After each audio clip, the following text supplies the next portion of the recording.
Okay, I had a request for some binomial distribution type questions, so I will break it down to a couple of types per video, but I'll do a couple of videos on this. This relates more to the Unit 4 of Maths Methods, so the probability topic in that. So things about our binomial distribution that you need to know right from the start. You only have two outcomes, success or failure. So depending what you're given, your class, one is success, one is failure. So you only have those two outcomes. When you have the trial, then you have a set number of trials. So you have to be given that value.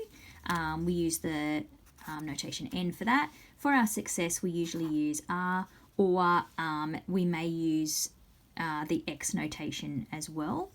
And our probability has to stay consistent throughout, so it can't be changing from trial to trial. Now we have a formula to use for that. So we've got the probability of X successes. We use this notation here. This gives us our combinations for that scenario. We use our calculator to get that, the NCR function on the calculator. Then we've got p to the power of x and 1 minus p to the n minus x. If you look at other books or videos on this, you may also see this formula, which is what we used to use going back a little while and under the old Maths B system, where we had the probability of R successes was NCR, which is that combination, P to the R, Q to the N minus R. So Q was the probability of failure, which is the same as what we've got up here, the 1 minus P.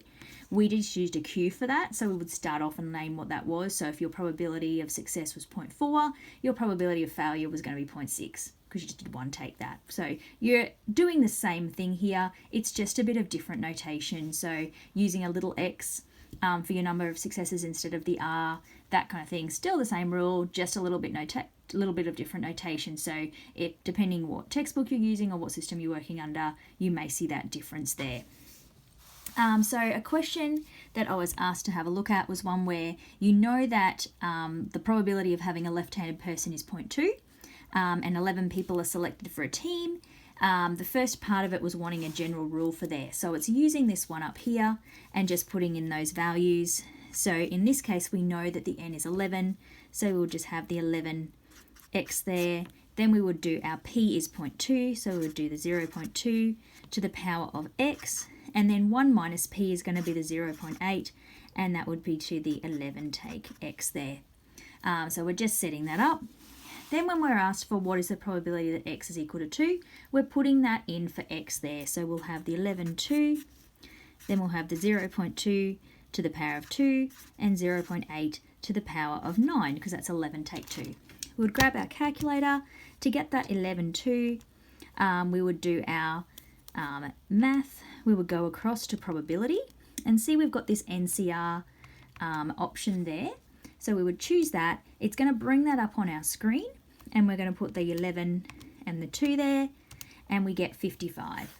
So then we change that to 55 times, writing on the wrong line, 55 times 0.2 to the power of 2 times 0.8 to the power of 9, and then we can do that on our calculator.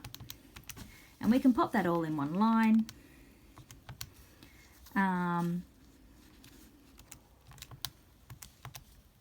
we get 0.295.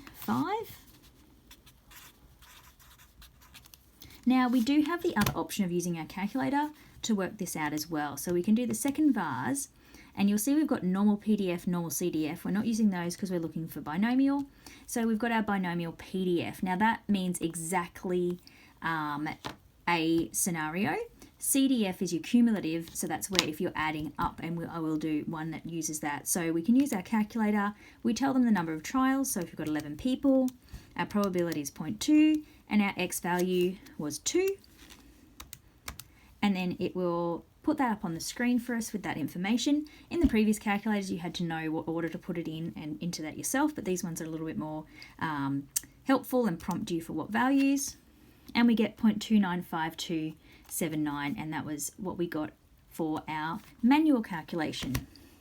In the next one, it says, what is the probability that none of them are left-handed? So we're going to use our binomial, and this is how I'm going to show you. You can scroll back up, press enter, and that brings that down again, and we can just change the 2 to a 0 rather than having to enter all that in again, and we get 0.085 for that. And then to get at least 1, that's the opposite of having 0. So we're going to do 1 minus that answer, and that'll tell us at least 1 is going to be 0.9141. So I'm going to end the video there because I've shown you the manual calculation and the calculator version of that.